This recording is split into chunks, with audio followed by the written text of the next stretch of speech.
Okay, good morning, everybody. Yesterday, we started with a introduction about the spectroscopy. We saw the basic principles of how the electron transitions take place, vibration transition, and also the spin transitions. Okay, and then we have seen that when energy is acquired by a particular material, it may be a molecule or atom or whatever. So that molecule or atom will undergo some transitions. Okay. And whatever energy is required to undergo that transition, that energy we try to quantify.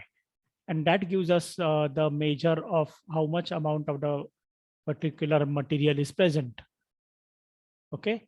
We also carry out qualitative analysis whereby depending upon which wavelength is absorbed for undergoing the transitions. Okay, that wavelength tells us something about the characteristics of that particular material. Okay, so these are the two things that essentially we are going to learn in this particular unit. Okay, that is the spectroscopic principles of analysis. So we begin with the first important type of spectroscopy, and that is called as UV visible spectrophotometry. Okay, so when I use this word photometry, okay, it means that we are measuring the light. Okay, measurement of the light, right? And if it is just spectrometry, then spectrometry would actually tell us about the spectrum which is generated when a particular sample absorbs radiation. Then what is the kind of spectrum generated, and that spectrum gives us some idea about the type of the sample material. Okay, so this is a very thin line of difference between spectrometry and spectrophotometry. Okay, since UV visible spectroscopy as such, it is not giving us a lot of information about the type of the material. It is not useful, very much useful for qualitative analysis, but it is useful for quantification of the material. Okay, and therefore we use this word spectrophotometry. Is that clear to everybody? Can you see my slide? Yes, sir. Okay. So when we say UV visible spectrophotometry, we are essentially talking about this range. This is the visible range. Okay. And this is, of course, the UV range here. Okay. Visible range is from 400 to 700 nanometer. Everybody, I think, knows about it. And we have in the UV range, we have short UV, mid UV, and the long UV. Okay. That is from 200 to 400 nanometer. And then beyond that, beyond 700, that is visible range, we have the near infrared region. Okay, so we are talking about this portion, that is UV and visible. Okay, 200 to the total of 700 nanometer, right? Now, both these types of analysis, that is in the UV range and the visible range, they can be performed in the same instrument that is called as a UV visible spectrophotometer. Have you used this instrument anytime?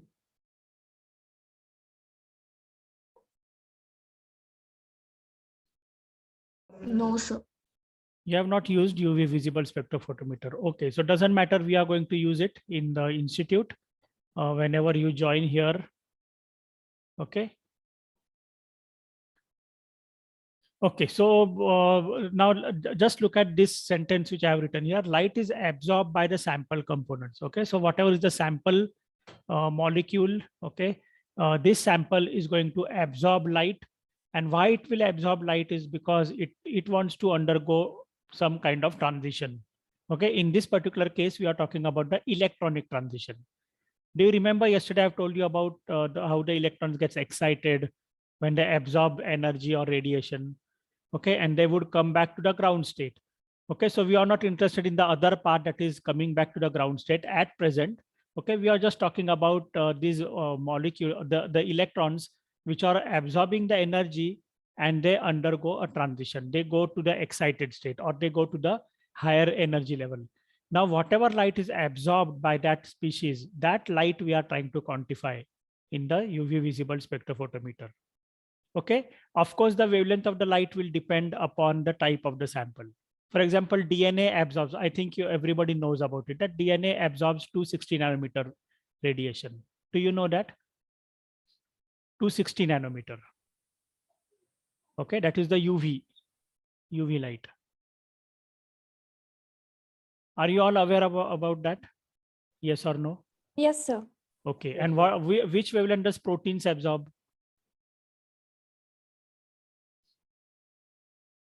Which wavelengths do proteins absorb?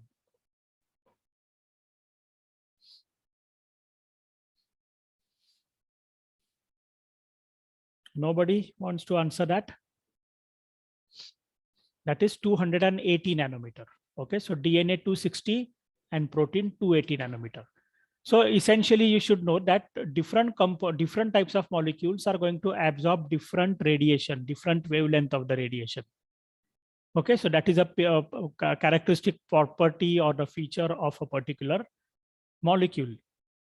And to that extent, we can carry out some kind of a qualitative analysis.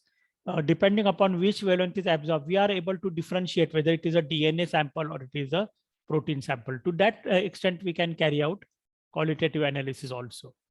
Okay, but how much a sample absorbs will depend upon what? Upon the concentration. We are going to see that mathematical part a little later today.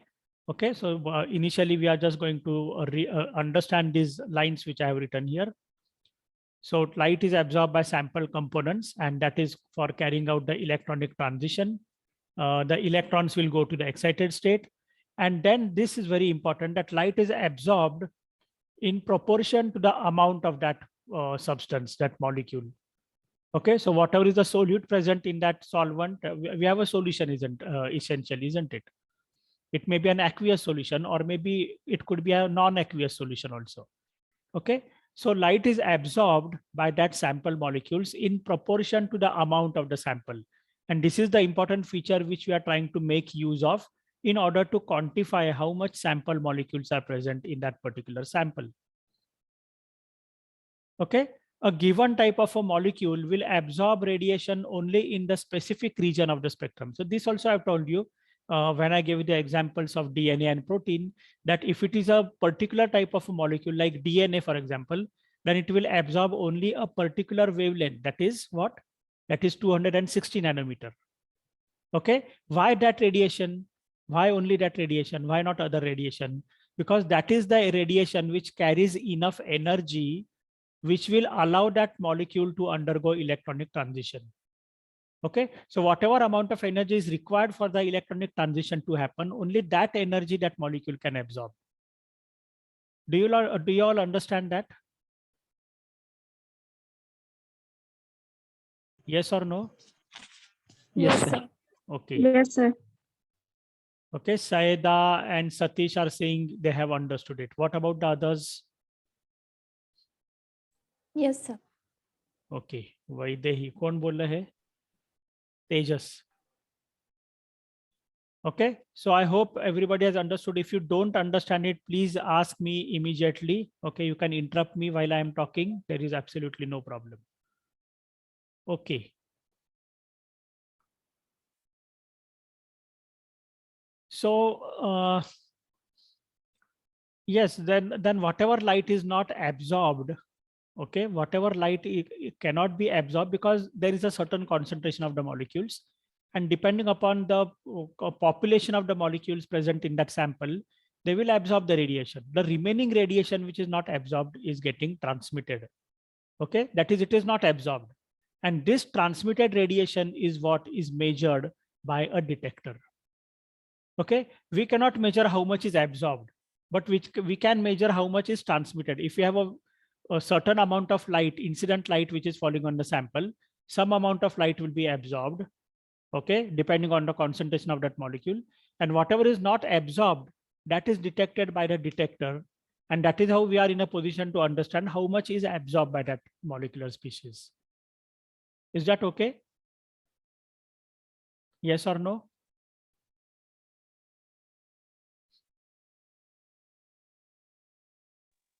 Yes, sir. Okay.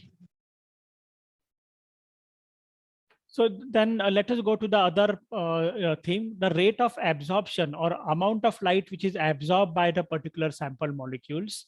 Okay, as the beam of light or beam of photons, as you may call it, Okay, as that beam passes through the particular sample or through the medium, okay, this absorption depends upon the number of photons which collide with the absorbing species, absorbing atom. So what is happening essentially is there is an interaction of the matter and radiation.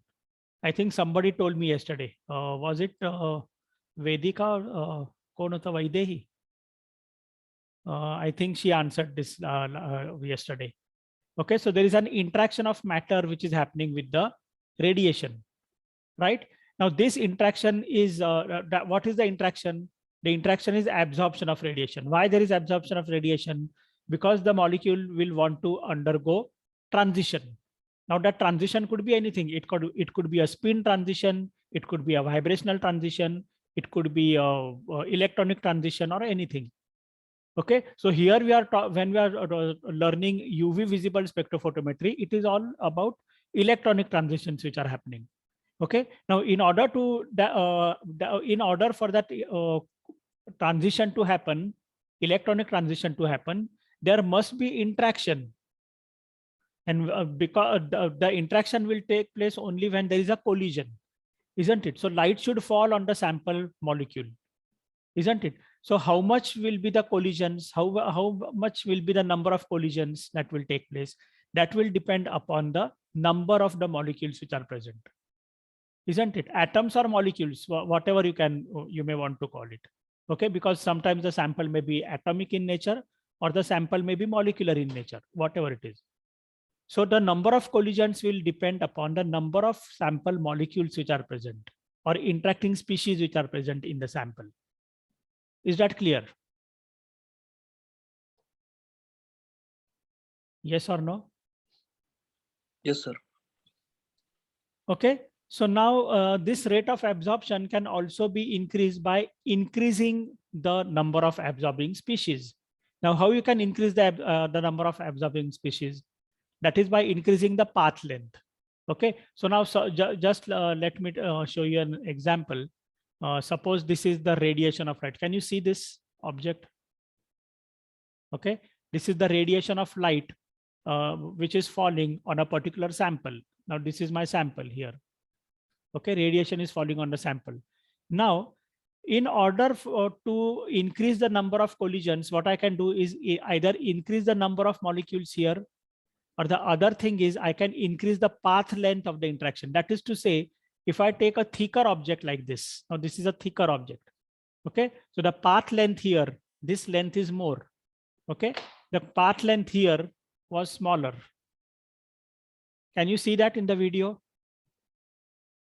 Yes or no? Yes, sir. Okay, so if I increase the path length like this, or if I increase the path length like this, now this is a much thicker path length, isn't it? And therefore, whatever light is falling on the sample, if the thickness of the path is more, then obviously the number of molecules which are interacting with the light will also be more, isn't it? So I can increase the number of collisions. Why do I want to increase the number of collisions? Because I want the detector to sense it, isn't it? If a very, very small amount of light is absorbed by the species, the detector may not understand it. The detector may not be sensitive enough, okay, to realize that some interaction has happened and some amount of light is absorbed by the molecule. In order to make it more visible, okay, or make it more, sensitive, what we can do is we can increase the path length. Is that right? Okay, so now in this third statement, what I have written here is a combination of the above two statements. What is it?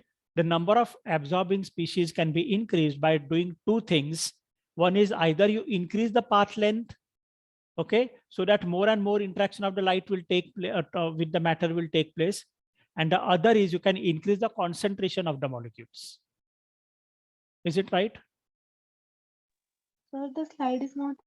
Okay. Yes. Okay, I'll share it again.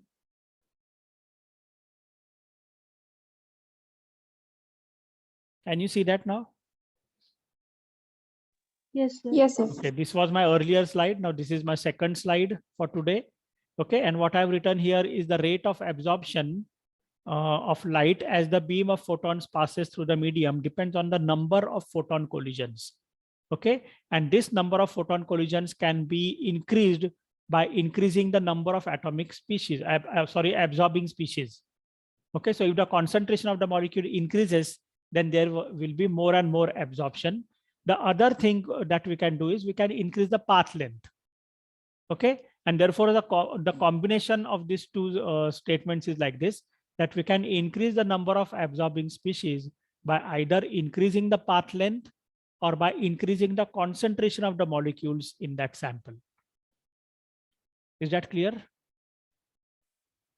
Yes, sir. Okay.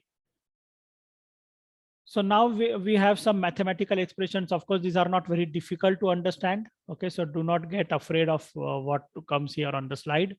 Okay, when a beam of monochromatic light, now I have written this word here, monochromatic light. Okay, what is mono and chromatic? A light with the single wavelength. Yes, you are right. Okay, light which is having a single wavelength. Okay, why that is so? Because you have already seen that the wavelength of light which is absorbed by a particular molecule depends on that molecule itself. Okay, it is a characteristic feature of that molecule, like DNA or protein example which I gave you. Okay, and therefore we are going to use this word monochromatic light, right? Because even if we have polychromatic light, a particular wavelength of light only will be absorbed by that particular species. Okay, so when a beam of monochromatic light falls on a particular sample, okay, and this particular light has a radiant power P. Okay, so just remember that this is the radiant power. P stands for the radiant power of that light, that is the intensity of that light. Okay, and when this beam traverses an infinitesimally small distance, very small distance, okay, which is dx. D stands for very small distance. Okay, I think you have already learned about that term in mathematics. Have you learned that? In maybe in 11th or 12th Yes, sir. standard. Okay, so very small distance of that absorber species, that is the sample molecules. Okay, and through this small distance the light is actually passing, right? Then because the light is passing, this sample molecule is going to absorb something, right? Now because the length of that particular path is very small, we can expect that a very small amount of light will be absorbed by the sample species. Okay, and when we say that the light is absorbed, there will be a decrease in the radiant power. Okay, so whatever radiant power was incident on the sample, out of that something is absorbed. Okay, and something is not absorbed. Now when something is absorbed, there will be a decrease in the radiant power, which is sensed by the detector here. Okay, detector is going to sense how much of light is absorbed. Okay, so this decrease in the power is minus dp. Okay, minus dp. Why minus? Because light is absorbed. Okay, and why this small d? Because small amount of light is absorbed out of the total incident light which is falling on the sample. Small amount of light is absorbed because we have a very small distance of the sample through which it is passing, isn't it? And therefore this decrease in the power, that is minus dp, is given by this kind of an equation, minus dp upon p. That is this is dependent upon the power, isn't it? Out of the total power something is absorbed, isn't it? So minus dp upon p is equal to k dash dx. Okay, so that is to say the amount of light which is absorbed is proportional to the distance traveled. Okay, distance of the molecular species, the sample species through which the light is passing. Okay, and this is a proportionality constant, k dash. Okay, it depends upon the distance, isn't it? And therefore we have this constant. Now this constant actually reflects the wavelength of radiation. Okay, so if we have a particular radiation, particular wavelength, then a particular amount of light will be absorbed. If a different kind of wavelength is there, then that wavelength will not be absorbed to the same extent. Okay, as I told you that this is a characteristic feature of that molecule which is going to absorb the light. It will not absorb all the different wavelengths. Okay, some wavelengths will be absorbed more, some wavelengths will be absorbed less. Okay, and therefore we have this proportionality constant. So minus dp upon p is equal to k dash dx, right? And this can also be stated like this: minus dp is equal to k dash p dx. I think you can understand this, how I have transformed this equation into minus dp is equal to, that is how much of light is absorbed, minus dp is equal to k dash p dx. Okay, now here we are assuming that the concentration of the absorbing species is something, it is a constant. Okay, we are not putting the concentration term here right now. We are only trying to write the distance traveled by the incident light through the sample molecules. Okay, now this absorption of the light is not actually dependent upon the power of that light. Okay, it is not dependent on the power. For example, it's not like that, that if you put more power, more will be absorbed. If less power is given, less of it will be absorbed. It's not like that. Okay, it depends upon the concentration of the sample molecules, right? And therefore, if we rule out that term, since the absorption is independent of the power, the radiant power which is absorbed is therefore proportional to the thickness of the sample which is traverse. Okay, the absorption is proportional to the thickness of the sample species. Is that clear to you?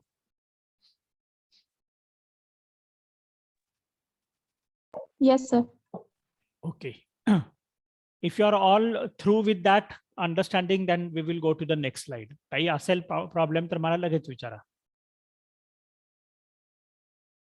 You have the lecture at 11:30.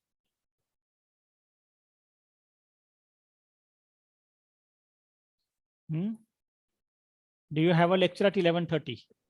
No, sir. Yes. Huh? So we are not sure because we haven't got the link yet. Okay. Somebody has to go, has to keep an eye on the link. If you get the link, then you please tell me. Okay, I'll continue for another few minutes only. Due to the internet problem, I was unable to connect earlier at the stipulated time. Okay. So now I have written these two equations: minus dp is equal to k dash p dx and minus dp upon p is equal to k dash dx. So both these equations you already know from the earlier slide I have written. Okay. And then there is one more interesting thing, that is minus dp upon p is equal to minus d natural log of p. That is because the radiant power which is absorbed by the molecular species, that is logarithmically related to the incident radiation. Okay, that is to say, as the distance increases arithmetically, 1 to suppose it is 1 centimeter, 2 centimeter, 3 centimeter, 4 centimeter. Okay, if the distance is increasing arithmetically, then the incident power which is absorbed by the molecular species actually decreases logarithmically. That is a kind of relationship. Now this is experimentally proved.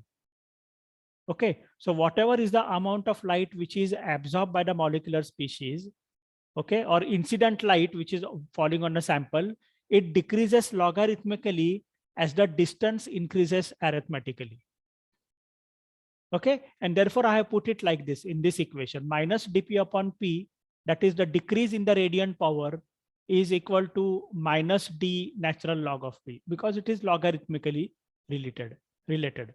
So if p0 is the radiant power at x is equal to 0, x is equal to 0 means what? The sample species thickness is 0. Okay, so if and at that point p is p0. Okay, that is none of the incident radiation is actually absorbed because there is no sample species, in other words. Okay, so x is equal to 0, p is equal to 0. Okay, and p is the radiant power of the unabsorbed or transmitted radiation at x is equal to b. Okay, so whatever light is coming out from the sample now, that light, that is the transmitted radiation, is p, capital P. P0 is the original incident light which is not absorbed, and P is the light after having undergone the absorption process. Okay, that is the transmitted light which is coming from the sample when x is equal to b. Now what is this x? X is the distance which is traveled through the sample species. So if that distance is equal to b, okay, Then we have an integration along the entire path from P0 to P. So we write it in this particular format, okay? Minus integral of P0 to P, okay? Integral sign P0 to P, d natural log of P. Okay, this is the same as equation taken from this place, okay? Minus d ln P. Okay, so instead of writing minus d ln P, I'm writing it in the integral form, that is from P0 to P, whatever is the light which is absorbed. Okay, that is an integration of all the small amount of light which is absorbed as the distance goes on increasing. Okay, so so we are putting it in the integral form. So this is equal to k dash, and from 0 to B, distance is from 0 to B. Okay, dx is the infinitesimally small distance.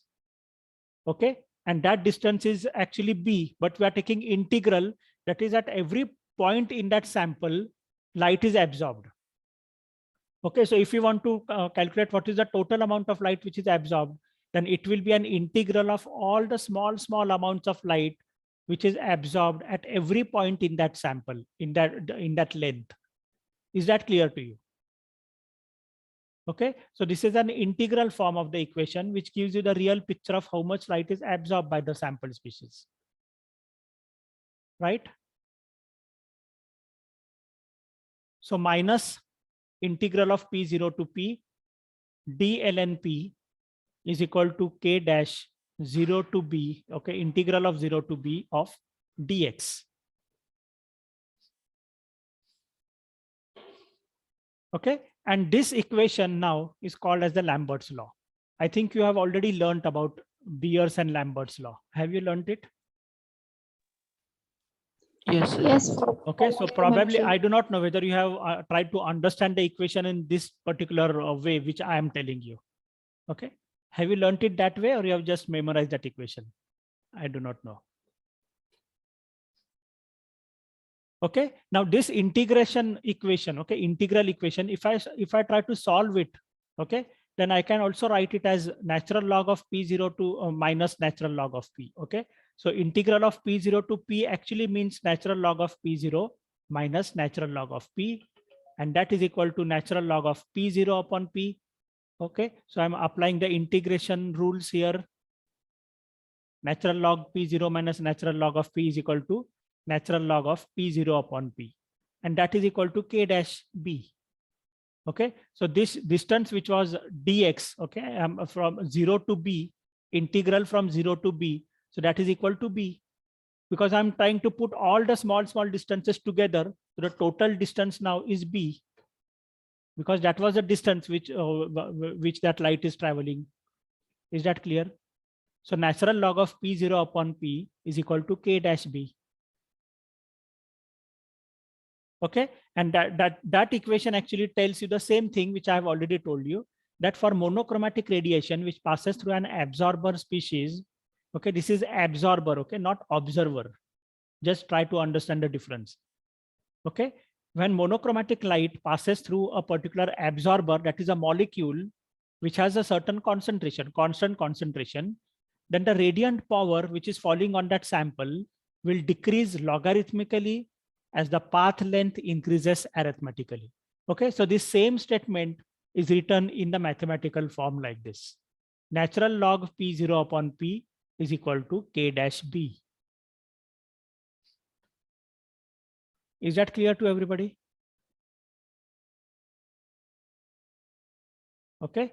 Yes, sir.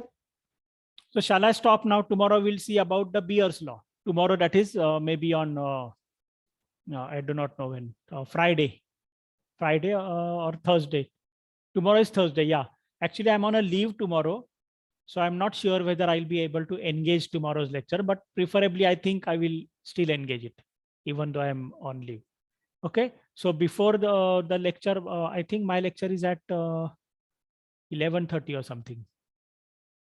Okay, whatever it is. So I'll put the message 15 minutes before the lecture. If my message is not there, then I am not taking the lecture tomorrow. Is it okay? Sure, sir. Yes, sir. Okay. Rushikesh, have you taken the attendance? Rishikesh? Yes, sir. Okay, okay. So bye, everybody. Thank you, sir. Okay, Thank you, sir. Yes.